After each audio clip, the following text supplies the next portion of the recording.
Electric motor एक complex circuit है और कुछ नहीं। यह एक छोटा सा सर्किट है जिसमें बल्ब जल रहा है और सिंपली इस तरीके से इलेक्ट्रिसिटी इसमें फ्लो हो रही है। यही इलेक्ट्रिसिटी जब मोटर में एंटर करती है तो मोटर को रोटेट करवाती है।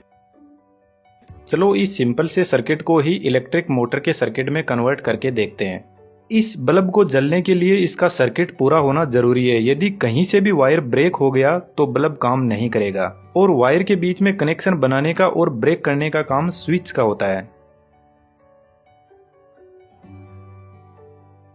यहाँ पर आप ध्यान से देखोगे तो इलेक्ट्रिसिटी का फ्लो कुछ इस तरीके से हो रहा है। यदि हम बैटरी की डायरेक्शन को बदल दे तो करंट का फ्लो भी बदल जाएगा। यहाँ पर बल्ब तो दोनों ही केस में जल रहा है, लेकिन बदलाव हुआ सिर्फ इलेक्ट्रिसिटी के फ्लो करने का। तो क्या हम इलेक्ट्रिसिटी के बदलाव को कहीं पे काम में ले सकते हैं? जी बिल्कुल ले सकते हैं, पर इससे पहले हम समझ लेते हैं मैग्नेट की कुछ प्रॉपर्टीज के बारे में।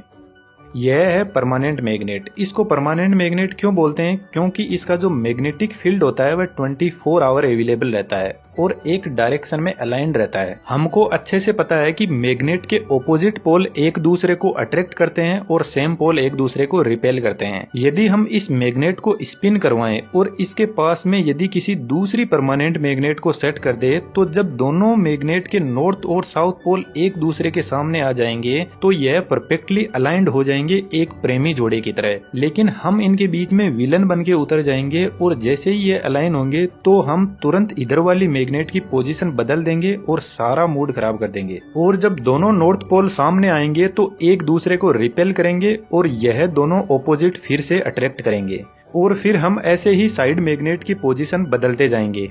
पर क्या ऐसा पॉसिबल है? मोटर तो बहुत फास्ट रोटेट करती है, तो हम बार बार मैग्नेट नहीं बदल सकते। इसके लिए हम एक बहरूपीय को बिठा देते हैं जो कभी भी अपना जेंडर बदल लेता है और इस बहरूपीय को बोलते हैं टेम्परेरी मैग्नेट। यदि हम किसी आयरन के रोड पर वायर को इस तरीके से लपेट कर उसमें सप्लाई दे तो यह एक मैग्नेट की तरह काम करेगा और इसमें भी नॉर्थ और साउथ पोल जनरेट होंगे।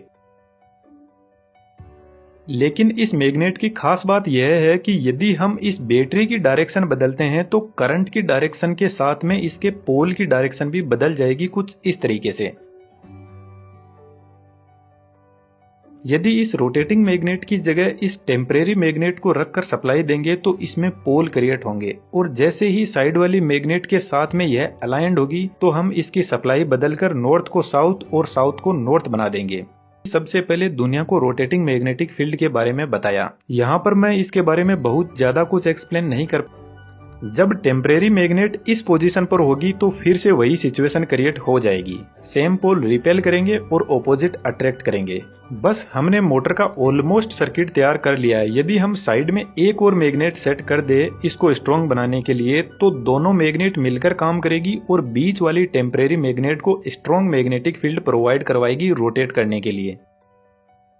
लेकिन मोटर में साइडों में दो स्ट्रॉन्ग परमानेंट मैग्नेट रखी होती है और बीच में इस आयरन रोड की जगह कॉपर वायर के लूप बनाए जाते हैं जिसको आर्मेचर बोलते हैं। यदि हम इस लूप में सप्लाई देंगे तो यह लूप मैग्नेट के पोल क्रिएट करेगा कुछ इस तरीके से। जब मैग्नेट रोटेट करके ऑपोजिट डायरेक्शन के साथ में अलाइन हो जाएगी तो हम मैग्नेट की डायरेक्शन बदल देंगे और इस तरीके से लूप रोटेट करने लग जाएगा। लेकिन लूप की सप्लाई बदलना पॉसिबल नहीं है, इसलिए यहाँ पर एक डिवाइस यूज में ली जाती है जिसको बोलते हैं कम्यूटेटर। कम्यूटेटर कोयल के दोनों साइड से कनेक्टेड रहता है और बीच में से सेपरेट रहता है कुछ इस तरीके से और कम्यूटेटर को सप्लाई करता है ब्रशेस। ब्रशेस कम्यूटेटर की बॉडी पर टच रहते हैं और जब कम्यूटेटर रोटेट करता है तो यह घिस जाते हैं, इसलिए इनके पीछे स्प्रिंग होती है जो कम्यूटेटर के ऊपर प्रॉपर फोर्स लगा के रखती है।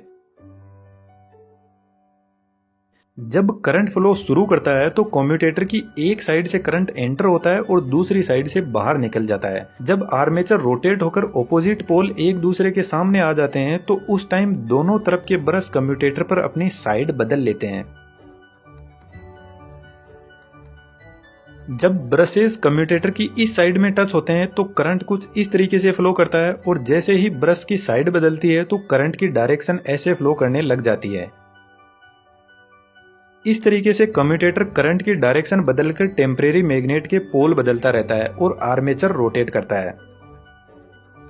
यहाँ पर एक सिचुएशन और क्रिएट होती है जब ब्रश दोनों साइडों के बीच की पोजीशन में होता है और कम्यूटेटर की दोनों साइडों में टच रहता है। इस कंडीशन में करंट दोनों साइड से ही फ्लो होता है और कुछ हिस्सा ब्रश का हवा में रहता है जो दोनों ही साइड को टच नहीं करता है, तो करंट एयर के थ्रू ब्रश से कम्यूटेटर में जाता है।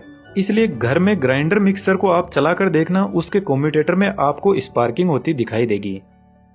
जब ब्रश अपनी साइड बदल रहा होता है तब कम्यूटेटर के दोनों सेगमेंट को टच रहता है। यहाँ पर आर्मेचर रुक भी सकता है, इसलिए हम कम्यूटेटर में एक सेगमेंट बनाकर एक कॉइल और ऐड कर देते हैं। पहले ब्रश इन दोनों कम्यूटेटर सेगमेंट को टच करेगा तो इलेक्ट्रोमैग्नेट कुछ इस तरीके से रोटेट करेगी। जैसे ही ब्रश अगले सेगमेंट पर आएगा तो यह वाला लूप ऑफ हो जाएगा और यह वाला ऑन हो जाएगा। इस तरीके से कम्यूटेटर लूप्स की डायरेक्शन बदलता जाएगा और आर्मेचर रोटेट करेगा। इलेक्ट्रिक मोटर में बहुत सारे लूप होते हैं और जितने लूप होंगे उतने ही सेगमेंट में कम्यूटेटर डिवाइड होता जाएगा। एक तरीके से हम कह सकते हैं कि कम्यूटेटर जो मोटर की वाइंडिंग होती है उसकी मिरर इमेज होता है। लेकिन मोटर में इन लूप के अंदर बहुत सारे वायर होते हैं कुछ इस तरीके से, जिनको हम वाइंडिंग बोलते हैं। बहुत सारे वायर इसलिए होते हैं ताकि यह सभी मिलकर स्ट्रॉन्ग मैग्नेटिक फील्ड जनरेट कर सके, और जितना मैग्नेटिक फील्ड स्ट्रॉन्ग होगा उतनी ही मोटर फास्ट रोटेट करेगी। इंजीनियरिंग की लैंग्वेज में यह दोनों साइड में परमानेंट मैग्नेट लगी हुई है जो रोटेट नहीं कर रही है उनको स्टेटर बोलते हैं, जो रोटेट कर रहा है उनको रोटर बोलते हैं, जिन पर आर्मेचर वाइंडिंग लगी रहती है। इन वाइंडिंग के सेटअप को बॉडी में सेट करके मोटर की डिजाइनिंग कर दी जाती है। यह जो हमने मोटर डिजाइन की है यह एक डीसी मोटर है। जो मोटर बैटरी से ऑपरेट करती है वह डीसी मोटर ही होती है। दोस्तों